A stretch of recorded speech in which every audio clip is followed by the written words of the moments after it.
welcome to our next installment of Black History in Our Midst. We're here with another one of our senior diamonds from Mount Pisgah, Sister Carolyn Hawkins.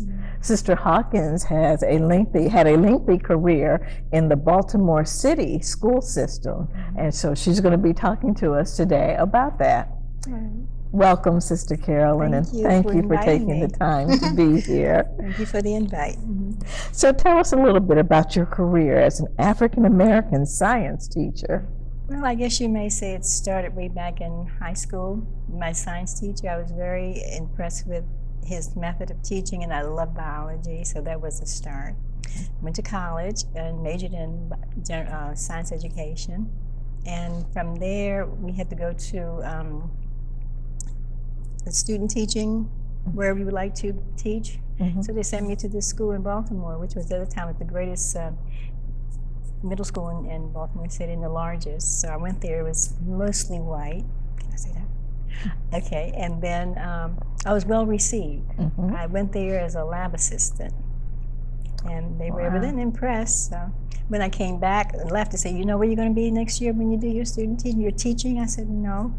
But I did my student teaching right there because they requested it. So I'm sure they had some input in that. Yes, so that started it. Okay, wonderful. All right. What are some of the advantages or obstacles, challenges that you experienced while you were teaching in that school system? I think being a lab assistant opened the doors, as I said previously, because being a lab assistant and working with the teachers in my field of interest, they were impressed, and I think they made contact or had contacts and insisted that I did run into some problems. I think a little bit of racism. I wasn't used to that because this was the first job for me ever, and to have people saying, "Oh, like, why is she here?" You know. But I would walk down the hall, "Good morning, how are you?" And they would look anywhere but at you. Yes, and I said, "What's wrong with you people?" You know, that was one thing I found to be. I said, "I'm going to solve this problem real quick." So I got on the social committee in the school, in the wing, and those very people that were then, I had to have one-on-one. And so when we have activities, I can't come to them, I'm busy doing this or that. I always prepared a plate of food for them, set aside, or any snacks or desserts that we had, and made sure they would get it. If they didn't come for it, I would take it to them, and that kind of stuff. So what would you say was the greatest impact that you had in your career or, in the school system? And you were at the school system for 30 years? 30 years. I tried to get out, but they wouldn't let me. So anyway, I think the impact I may have had, and really not knowing that I was really making a great impact, was when students would come to me and see me as a mother figure, and have confidence and confide in me with things that concern them. And one child in particular had a problem with her best girlfriend who was spreading nasty rumors about her, and she was in the 9th grade. And she said, "I'm going to drop out of school." I said, no, you can't do it. She was an excellent student. And I said, no, I'm not going to let you do that. But I'm leaving because she's spreading all these vicious lies about me. And I said, "Look, graduation is right around the corner for you, from middle school to high school. And so chances are you would never see this girl again. Your paths may never cross. And so don't worry about that." And I encouraged her each day, every week, "I want to see you Monday in class," and that helped. And when graduation came around, her mother came and gave me the biggest hug. "Thank you so much. Thank you so much for encouraging." I think of another incident. The boy was in my homeroom. He was tall and always created a problem. I think because of his height, he would pick on kids just for attention. And I tried to get a award for my kids for being on time for homeroom and all that, so I would treat them with little drinks of juice and little cookies or donuts or something, and they had to be in their seats and ready. When that bell sounded, they were in their seats before leaving to the next class, and we just had time enough to, disperse the goodies for them. And this guy was always on time. "Miss Hawkins, you got something?" I said, "Yes." "Here's your seat, sit down." He said, "I don't know why you put up with me, because I'm always creating problems for you. But you are so nice to do this for me." I said, "It's not me, it's the God in me that's making me." And from that day on, he was the best kid ever. He respected me, had other students who respect me, and that went a long ways. This holiday, we were finishing up class, and we had about 10 minutes before break. And I said, how many of you are celebrating Christmas? All the hands went up. I said, oh, why do you celebrate Christmas? Oh, we get lots of gifts and eat food. I said, really? And did you do anything else? No.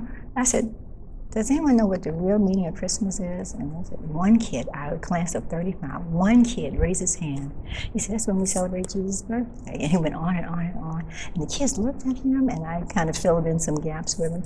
And then the bell sounded for dismissal. And I said, oh, by the way, any of you who would like to continue this discussion, you may stay after for a few minutes if you like. I have time. And about 6 kids stayed after. They were on the edge of their seats just listening to what I had to say about Christmas and what it really meant. Wow. And I never heard anything from the administration, anything about, you couldn't do it? No, nothing. What a wonderful witness.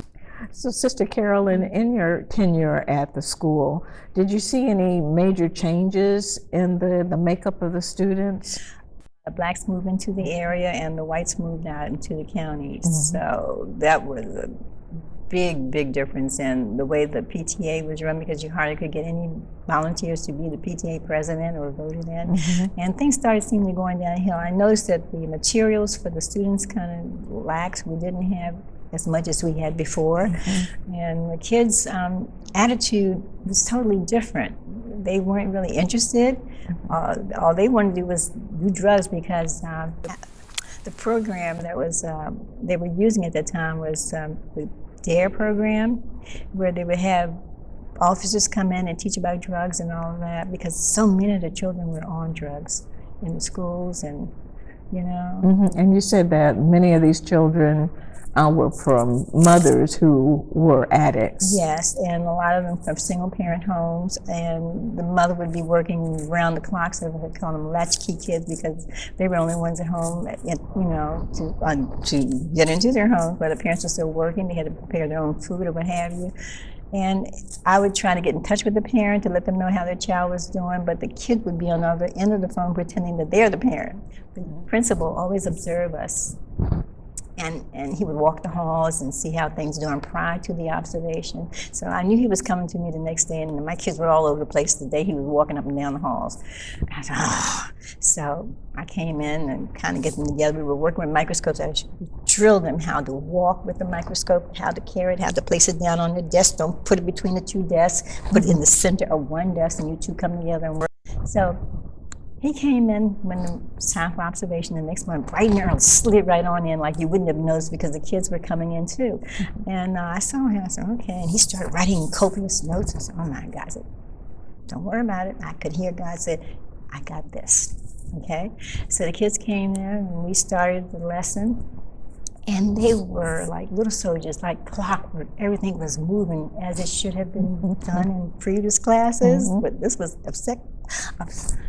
exceptional. And I could feel the Spirit of God moving around with those children. I actually felt something in the room. And even one kid started doing, no, Miss Hawkins said, put it in the middle. You don't put it over here. Put it. I said, thank you. And it was beautiful. And after that, I dismissed them orderly. Everything was fine. And he said, Miss Hawkins, see me at the beginning of your lunch period. Come up and I'll give you a ride here. And he said, Miss Hawkins, I got to tell you this. I don't know how to tell you this, but this is the best lesson I've ever observed in years. I just walked past your room the morning before, and the kids were all over the place, but they were like in order, everything. They knew their work. How did you manage that? And I said, just like this. This is what staying on your knees will do. He knew what I meant. So that impacted him greatly too. Well, these have been wonderful stories. Well, thank you again, Sister Hawkins, for taking time out of your day to come and talk with us for our Black History program this year.